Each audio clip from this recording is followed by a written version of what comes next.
kapreni. Kaaliwalas ng tanawin, kapreni. O diba, sana all. Napakatahimik na lugar, parang hindi ako pwede dito. Hetot nakagamit kami ng motor. Kaya naman nakapaglibot-libot kami. Sa mga oras na to ay nakatulog si Rui. Kaya naman for the go ang mga person. Ay sana all, kapreni, marunong mag-drive. At kinabukasan na nga nito, kapreni, sakto may nagtitindang isda. Naghahanap talaga ako ng bangus para iihawin. Tapos lalagyan ng mga ganyan. Naglalagay sila ng bawang kontra sa aswang. Uy, ano ba yun?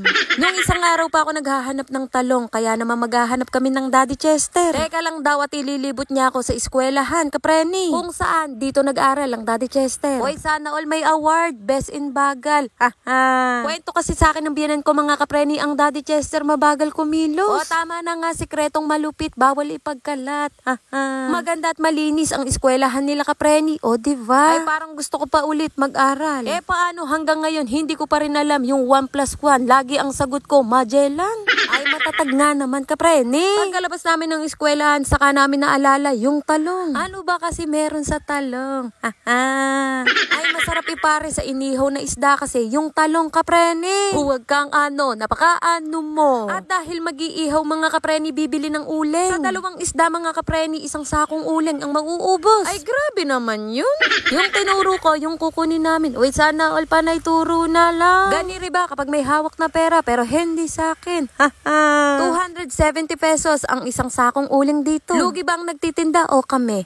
Ay buti na lang, kapreni, may nadukot pa sa aking bulsa. O tama na nga, hindi naman ako nagre-reklamo. Kayo naman may masabi lang para humaba ang voice over. Kayo naman o pagkatitigan mo, kapreni, yung pa ako may kalyo yan. Box lang yan, paano gagawin, di ba?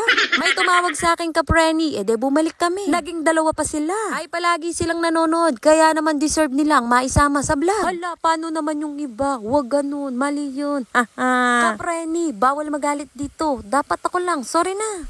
Kabilis ng bedyo-bedyo, ano ba pinakita ko sa inyo? Ay cactus nga, kapreni, hanes. Ay ang Daddy Chester, sinabihan ako baka makita daw ang mga nakasabit dito. Huwag ka magalala, asawa ko, sana yung mga followers ko sa mga nakasabit-sabit ba? Siya, tinikman ko na yung cactus. Kinakain po ba to? Parang wala ho akong tiwala sa inyong lahat. Ay! Tikman mo ko, asawa ko, ay tikman mo tong hawak ko. Para parehas tayo kung ano man mangyari. Uy, ano ba yun? Biro ko lang yun, kapreni, ha? Nagbibiro yung tao. Ay, para namang may silbe ko, kapreni, gumawa ako ng sausawan namin. Sausawan pa lang, ulam na, o diba? Isang bangus lang dapat, ay dinalawan na. Ay, baka mabitin nga naman, kapreni, tama mali. Uy, may tama na kayo. Sabi ng biyanan ko, ipakita ko daw sa inyo yung miracle dito. O diba, sana all nasunod. Ay, puro sana all na lang ang nasabi ng kapreni nyo. To the highest level. Uy, na-miss ko yun, mga kapreni, paano nga, hindi na ako nakakapagluto. Biyanan ko na ang nagluluto, paano nga, bisita ako dito, ano ba kayo? Ay, wag kang napakaano mo.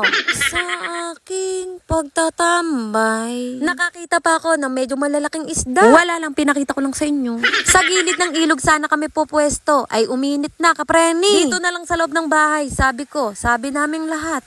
Uy, kaitim mo. Uy, hindi siya ha, morena yan, pamangkin ng Daddy Chester at gandang-ganda ako sa batang yan. Nakakainis yung ganda niya. Uy, charot-charot lang. Hetot, kumakain na kami, mga kapreni, paano pa nga ba? Isa to sa mga namimiss ng Daddy Chester. Ay masarap nga yung ganitong bonding, simple lang pero rock.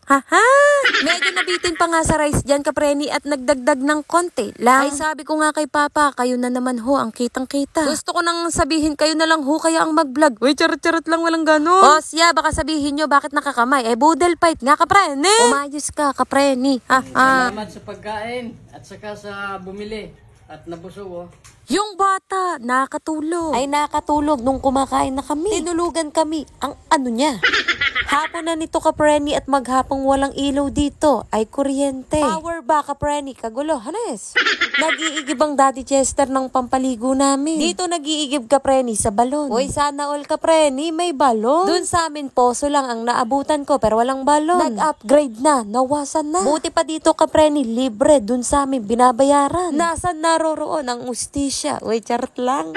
Hindi naman sa pag-aano, mga kapreni, ilang beses na daw silang pinangakuhan na lalagyan ng tubig ang lugar na to. Pero hanggang ngayon, pangako pa rin. Ano yun? Napako na. Hala, joke lang yung kapreni ha. Baka may mag-comment. Hoy, ayoko nang magpanggap kapreni.